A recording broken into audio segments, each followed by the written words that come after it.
When I was a theology student at Trinity College in Bristol, England, I acquired a copy of Arnold Dallamore's biography of George Whitefield, the first volume.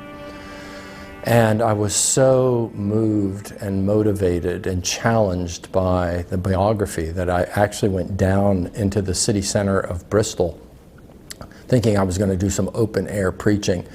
In the end, I chickened out. Instead, I stood on a park bench there in the city center, and I read the prodigal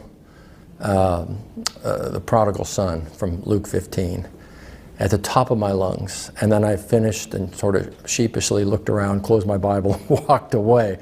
But it was a very, very inspiring and challenging book for me to read at that time. And then some years later, continuing on the biographical note, reading Lloyd Jones, particularly again volume 1 of the Lloyd Jones double biography that Ian Murray wrote. It really did cast a vision for the ministry as well for me back in those early years.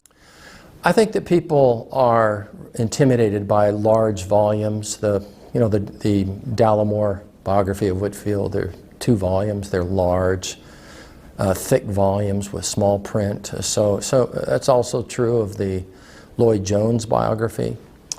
And then you have these various sets, Flavel, Edwards, Charnock, Brooks. They're all thick volumes with lots of words, but my recommendation is that you aim at 3 to 4 pages a day.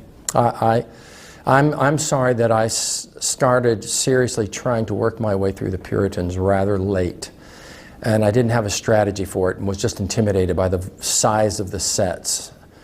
But just a few years ago, in fact, I started reading 3 to 4 pages as part of my morning devotions. So I'd read the Bible and I'd read a few pages. 365 days in a year, you read 3 pages a day, you've knocked out 1,000 pages.